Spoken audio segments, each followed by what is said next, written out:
The comma, part 2. Welcome to part 2 of how to use commas. In this video, we're going to look at 2 different ways commas can be used. So, firstly, they can be used before certain conjunctions, such as and, but, for, yet, or, so. And secondly, we're going to look at how they can be used to separate any extra information from the main part of a sentence. Right, so in commas part 1, what did you learn?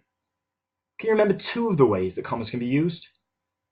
Pause the video for a second and see if you can dig up that learning. Bosh, there's your second. So, what did you say? Was it something along the lines of that they use to separate items in a list? Okay, check. You'd be right.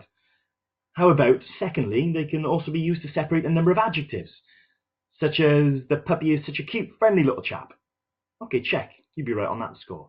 And maybe you'd also be one of those people with hundreds of pictures of their pet on their phone who believes that everyone wants to see how adorable their little Snuffles or Snowball is. Maybe not. Okay, so number 1 for us, let's talk about how to use commas before certain conjunctions. When I say conjunctions, I mean joining words, including and, but, for, nor, yet, or, and so.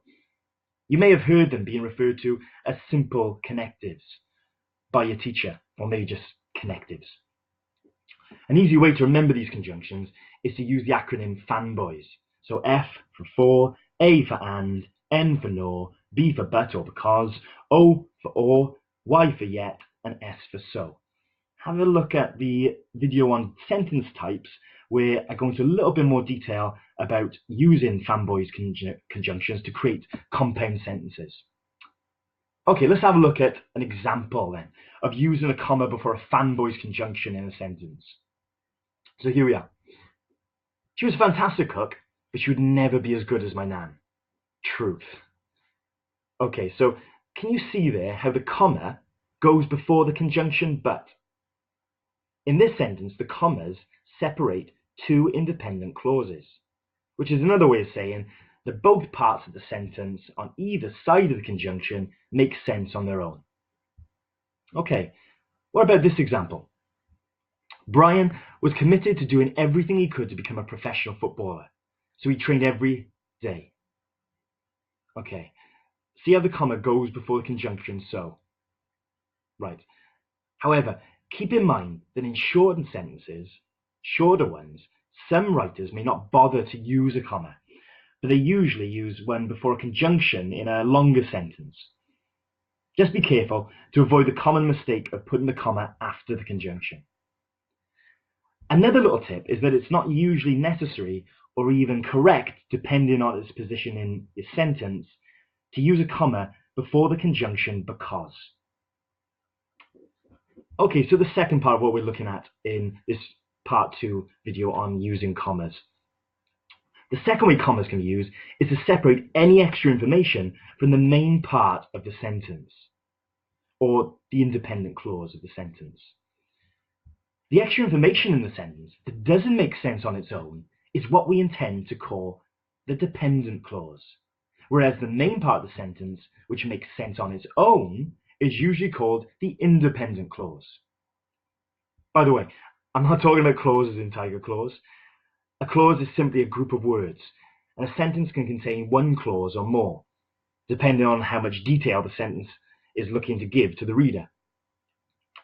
If you want to know more about clauses, as I said, how complete sentences are formed and different types of sentences, then check out the video about sentence types.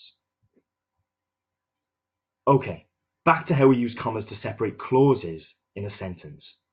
Check this first example. The teacher turned to face the pupil, closing the door behind her. Let's break the sentence down. The first clause is the independent clause. The teacher turned to face the pupil, because it makes sense as a complete thought or idea. The second clause, closing the door behind her, is the dependent clause, or extra information in the sentence. Some of you might refer to it as the subordinate clause, okay, which is excellent if you've got that terminology as well, because it doesn't quite make sense on its own and feels like it needs a few extra words to be a complete thought. So you can add a dependent clause or extra information to the end of your sentence But you can also use a dependent clause as a sentence opener, which introduces the main idea of your sentence. Look how we can take a sentence about the teacher and pupil and mix it up so the extra information becomes a sentence opener. Closing the door behind her, the teacher turned to face the pupil. This gives our writing a little bit more variety and changes the meaning slightly.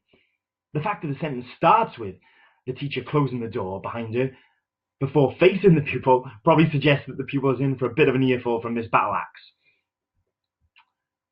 Here are some other times you'll use a comma perhaps after your sentence opener. You can start your sentence with a time preposition such as at 8:30, the bus will arrive at Mary Immaculate High School. Or perhaps start your sentence with a place preposition such as beneath. Beneath the lake's surface, a mysterious creature lurks. There are loads of different ways you can start your sentences. Have a sneaky look at the Varying Your Sentence Structures video to give you some more ideas. Right, ladies and gentlemen, have a go at applying your learning about commas to the mini quiz so you can practice your comma skills and become a true punctuation ninja.